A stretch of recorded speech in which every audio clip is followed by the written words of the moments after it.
Hello दोस्तों, स्वागत है आपका आपके अपने चैनल बैंकर्स पथ पर।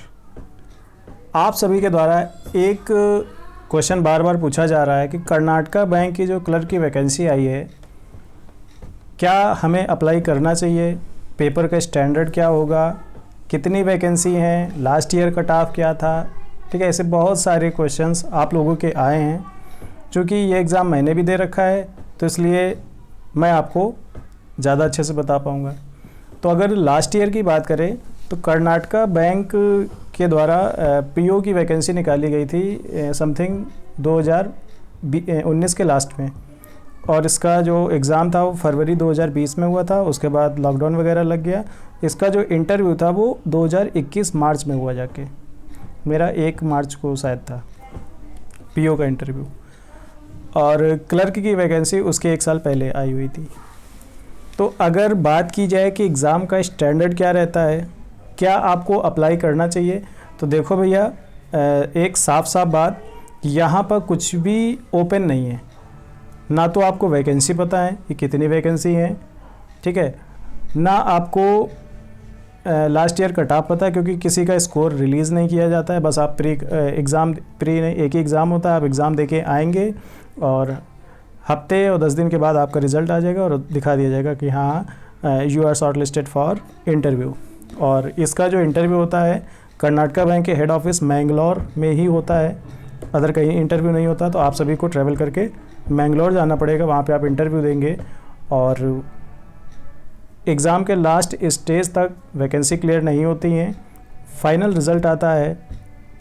और अगर आप सेलेक्ट होते हैं तो कंग्रेचुलेशन, नहीं सेलेक्ट होते हैं तो बेटर लक नेक्स्ट टाइम, ये लिख के आ जाता है। तो फ़िलहाल पेपर का स्टैंडर्ड क्या होगा, तो जैसे कि आप लोगों को पता होगा, नोटिफिकेशन आप लोगों ने देख ही लिया होगा। एग्ज़ाम में 5 पोर्शन आपके हैं। Reasoning 40 question 40 marks, English 40 question 40 marks, computer awareness 40 question 40 marks, general awareness 40 question 40 marks, और क्वांट के 40 क्वेश्चन 40 मार्क्स। यानी कि पाँचों सेक्शन के 40 क्वेश्चन है और सबके इक्वल मार्क्स हैं। टाइमिंग डिस्ट्रीब्यूशन अलग अलग है। रीजनिंग के लिए 30 मिनट, इंग्लिश के लिए 30 मिनट, कंप्यूटर के लिए 20 मिनट, जनरल अवेयरनेस के 25 मिनट और न्यूमेरिक एबिलिटी के 30 मिनट। अब बात करते हैं कि पेपर का स्टैंडर्ड क्या होगा। मैंने कर्नाटका बैंक पीओ का एग्ज़ाम दिया था और क्वेश्चन आसान थे। IBPS पीओ और SBI पीओ के कंपेयर में हम उसको मतलब काफ़ी आसान मानेंगे।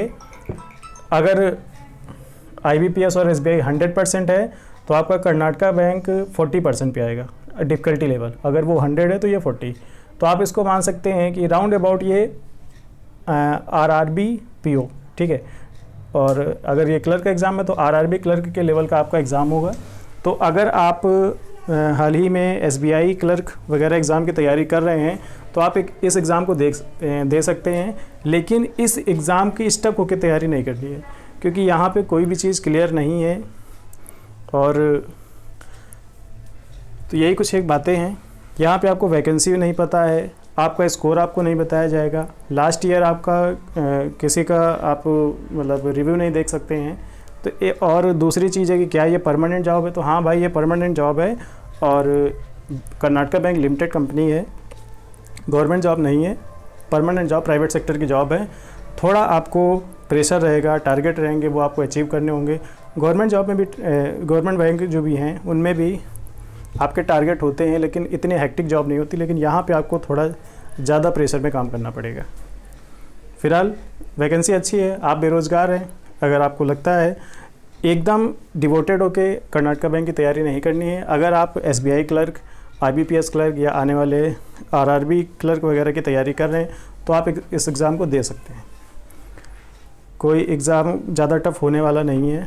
लास्ट ईयर था, काफ़ी कैंडिडेट को इन्होंने शॉर्ट लिस्ट किया था और लगभग राउंड अबाउट 10 दिन इंटरव्यू चले थे और बैच वाइज स्टूडेंट्स जा रहे थे। 300 के बैच में लगभग स्टूडेंट थे। काफ़ी वहाँ पे भीड़ पहुँची थी, लेकिन सिलेक्शन काफ़ी कम लोगों का ही हुआ था। और उसमें भी काफ़ी उंगलियां उठी थी कि जो MBA वाले उनका सिलेक्शन हो रहा या जिनके पास स्पेशल अचीवमेंट है उनका सिलेक्शन हो रहा। तो ये सारी चीज़ें हैं। तो आप एग्ज़ाम देना आप दे सकते हैं, बट स्पेशली इसकी तैयारी नहीं करनी है। अगर आपकी पहले से तैयारी है तो आप इसको ज़रूर दें। चलिए फिर मिलते हैं आपसे नेक्स्ट वीडियो में, तब तक अपना ख्याल रखें, सुरक्षित रहें।